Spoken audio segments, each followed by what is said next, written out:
I'm Tom Hackett, and I'm here to tell you about my real-life encounter with USB Type-C. And to help me tell the story, I brought my brand new notebook computer. I bought this because I travel a lot, and I wanted something that was very thin and lightweight and small so that it was convenient to use on airplanes. And this baby really fits the bill. And the reason it works so well for me is that it's because of its interfaces. And actually, it's because of its lack of interfaces. Because this computer only has one kind of port, and it's the USB Type-C connector. So USB Type-C, if you're not familiar with it, it has three features. So let's review those first. The first feature is it transmits data, high-speed data. It transmits it at 10 gigabits per second. And it does that through the USB 3.1 Gen 2 spec. So okay, that's a mouthful, so let's break it down a little bit. Back in 2008, the USB Implementers Forum issued a new spec, which was the 3.0 spec. And it transmitted data at 5 gigabits per second. But then in 2013, they basically renamed that to be USB 3.1 Gen 1. And they did that because at the same time they introduced Gen 2, which is the 10 gigabit per second rate. Now the second feature of USB Type-C is that it passes Ultra HD video. And it does that via the DisplayPort specification. So DisplayPort basically tunnels through the USB cable.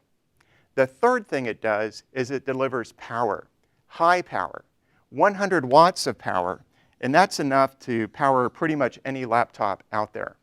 So these are the three things that all fit through this one very small Type-C connector. The second thing, so that's the first benefit then, is this one connector enables the thin laptops. So let's put that here as our benefit, thin laptops. Now, the second thing that this standard does is it eliminates the USB shuffle. You know, with the old style standard Type A connectors, you'd have your plug and you'd try to go into some piece of equipment and it wouldn't seem to fit. So you'd flip it over the other way, but that felt worse. So then you flip it to the first way and wiggle, wiggle, wiggle, and finally it goes in, right? That's the USB shuffle.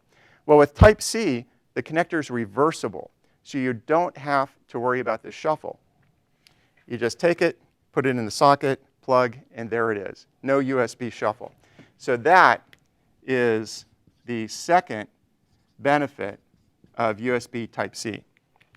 Now, the third benefit applies when you're back at your office and working on a big monitor. That's probably the way you like to work. That's the way I like to work. So when I got this laptop, I also got a 5K monitor to go with it that had a USB-C hub integrated in the back.